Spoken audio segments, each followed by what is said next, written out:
نحمده ونصلي على رؤوف الرحيم أما بعد فأعوذ بالله من الشيطان الرجيم بسم الله الرحمن الرحيم لا يستوي أصحاب النار وأصحاب الجنة أصحاب الجنة هم الفائزون آمنت بالله صدق الله خالقنا العظيم مولاي صل وسلم دائما أبدا على حبيبك خير الخلق كلهم جاءت لدعوته الأشجار ساجدة تمشي إليه على ساق بلا قدم.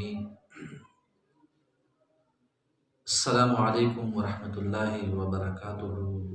سامعين ناظرين، ما چې کوم آیات کریمه ستاسې په حضور کې تلاوت کو دا سعادت ما ته حاصل شو. رب العالمین په دغه آیات کریمه کې فرمایي چې لا يستوي اصحاب النار و اصحاب الجنه، برابر ندي عملګري د جهنم او عیاران ملګري د جنت. اصحاب الجنه هم الفائزون، کوم چې اصحاب جنت دي ملګري د جنت دي او کوم کسان جنت ته داخل شو دا کامیاب دي. ایماندارو، حضور نبی اکرم صلی الله علیه وسلم مبارک چې د نن نه 1500 کاله مخکې کومې پیشنګویۍ ورکړي دي هغه حقیقت دی. هغه کې څه اخوا دیخوا شک شبه هم دا جایز نه ده د انسانانو د امتیانو لپاره. څه چې هغې فرمایلي هغه کېږي، هغه کې څه شک نشته دی. ناظرینو، الله تبارک وتعالی چې زمون او ستاسو د مسلمانانو د انسانیت تخلیق کړي، دا تخلیق هم دا یو امتحان دی د الله تبارک وتعالی په موږ او تاسې باندې.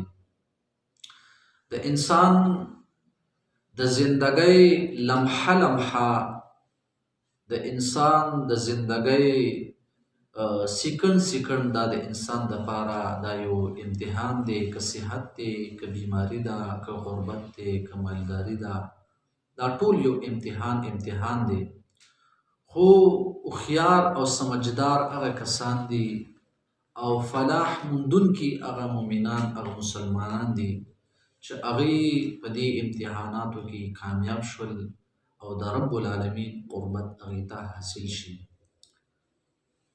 ناظرینو، حضور نبی اکرم صلی الله علیه وسلم مبارک چې کومې پیشنګویۍ ورکړي هغې کې څه شک نشته دی. محبوب کریم صلی الله علیه وسلم مبارک فرمایي چې د ټولو انسانانو دا زړونه دا د الله تبارک وتعالی کما یلیق لشانه د دو ګوتو په منځ کې دي. یصرف کیف یشاء، هغه اړې راړې سم چې د هغه خوښه شي. او بیا به محبوب کریم صلی الله علیه وسلم مبارک ناظرینو دا دعا کوله. په دې باندې د ټول امت اجماع ده چې انبیاء کرام علیهم السلام دا معصوم دي عن الصغائر والکبائر، د وړو او د غټو ګناهونو نه هغوی الله تبارک وتعالی پاک ساتلی دي.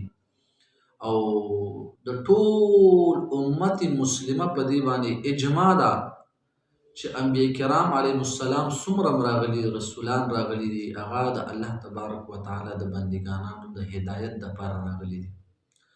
هغوی مبارکو یو دعا ذکر کړې ده او هغه دعا د دې دپاره ده چې هغه یو وظیفه ده چې هغه انسان په هغې باندې اخره حاتمه خدای پاک جل جلاله بالایمان ذکر کوي او فیض کوي په دې باندې.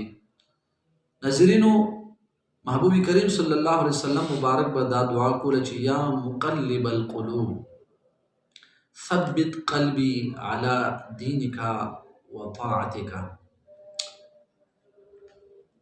ناظرینو، حضور نبی اکرم صلی الله علیه وسلم مبارک دا حدیث مبارک هم دی چې په آخر وخت کې، آخر زمان کې داسې وخت به راشي چې انسان به سار مسلمان وي، ماښام به کافر وي، ماښام به کافر وي، سار به مسلمان وي.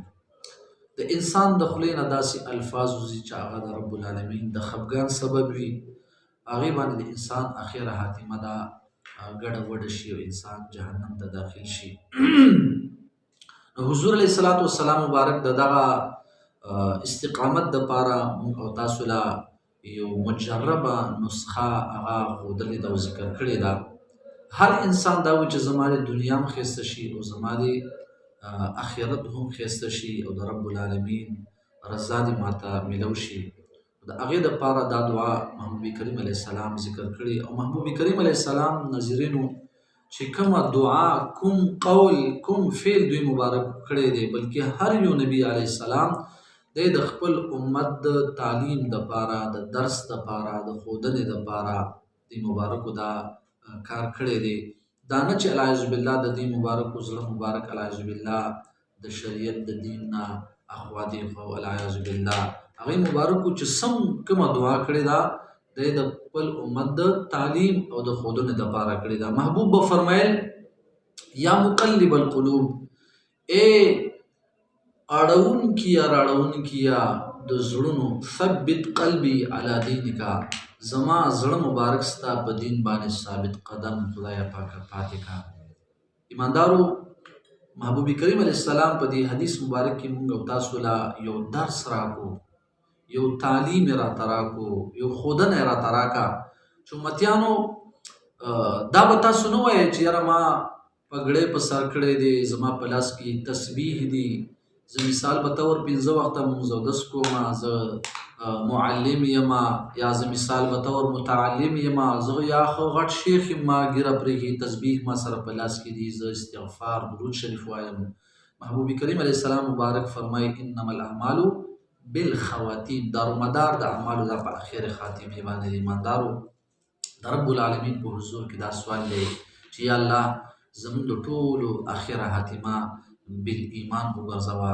یا الله زمونږه د ټولو مسلمانانو که نارینه دي که زنانه دي ټولو خدای پاک جل جلاله د اخره خاتمه بالایمان وګرځولې کړي. نو موږ او تاسې به دا دعا هر سهار هر ماښام باید چې هر مسلمان یې ووایي چې هغه دا دعا ده. موږ او تاسې به پکې لږه غوندې اضافه هم کوو او هغه داسې دا دعا به کوو چې یا مقلب القلوب ثبت قلبي على دینک وطاعتک وطاعت رسولک.